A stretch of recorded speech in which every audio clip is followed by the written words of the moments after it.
A leader's mentor. The 6 keys to becoming the mentor that your people need. As a leader within an organization, when you lead well, when you are successful, and when you get results often, it's inevitable that at some point, someone, a co-leader, an employee, a team member, someone that just started yesterday, is going to ask you to mentor them. Perhaps you're great in your personal life with your craft that you do on the side, a hobby that you have. When people notice your greatness, it is inevitable that you will be asked to be someone's mentor.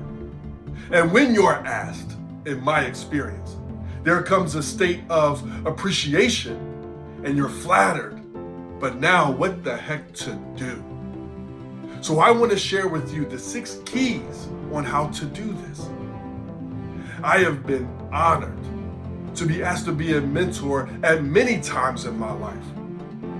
I remember coming home from college and going to the field that was closest to my house. And I remember doing drills and running in the summer heat. And inevitably, someone walking by during that summer would see me. And they would come up and say, "Can I train with you? Can you train me?" When I was an employee, and I was a leader within an organization, I would either do formal mentoring and train someone, or it would be informal because they saw the value of what I could provide. And now, as a professional speaker and author and leadership trainer, I get to train worldwide, and I get to speak at a lot of conferences. And at times I've had people that say, "I have caught a plane just to be here to see and listen to you. Will you mentor me?" And I will say, guys, as flattered as I have been, it always shocks me. It always makes me recoil in my mind that, can I do this? And I am proud to say that I've never rejected someone. Now, I'm not saying that you shouldn't.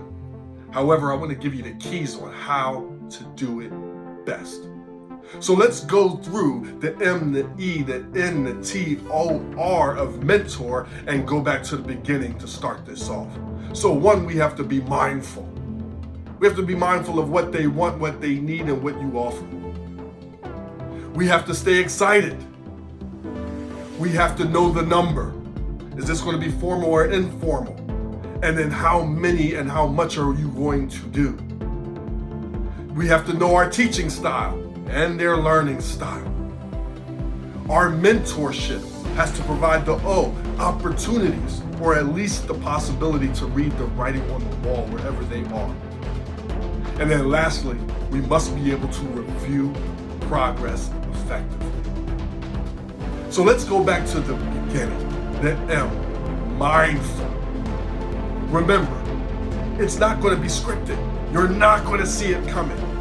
Someone at your job, on your team, in your organization is going to come, and maybe it's someone on social media, maybe it's a friend down the street, and they're going to ask you to mentor them, and you are going to be in a state of befuddlement and not know what to do. So we're going to start with the M and be mindful. Number 1, asking them, what do they want to get out of mentoring with you?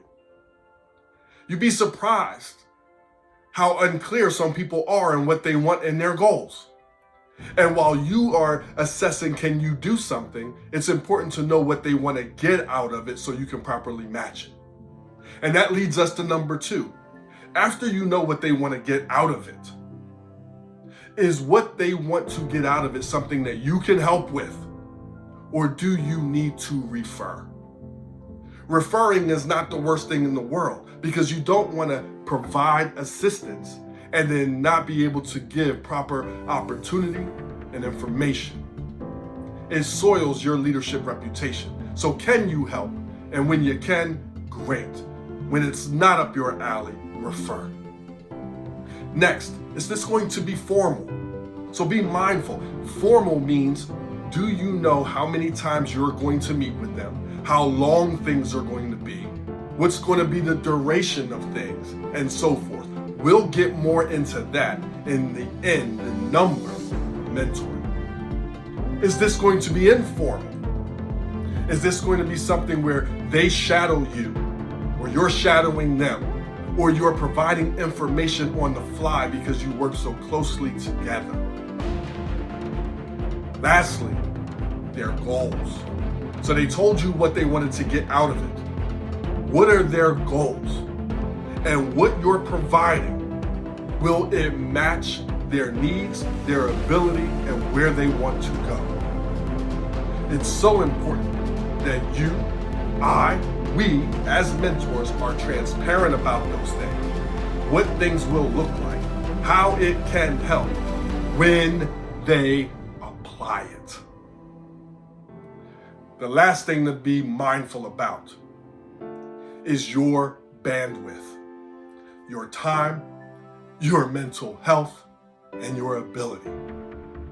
Because they ask doesn't mean you have to do.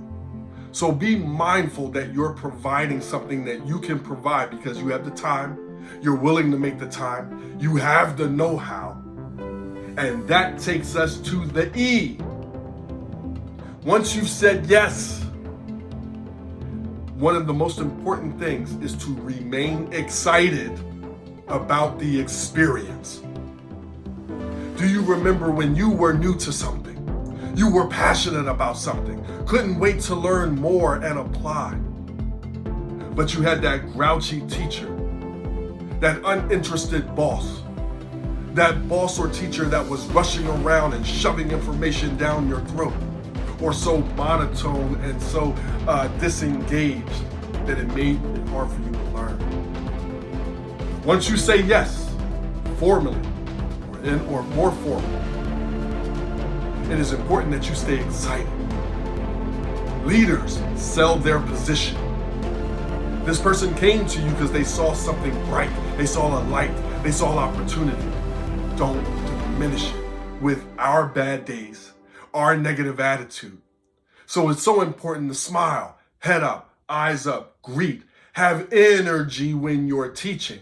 And we'll talk later about how to be yourself, but also match what they need so they can stay excited about it and can continue to want to be you and more. Guys, that's the M and the E. Stay tuned.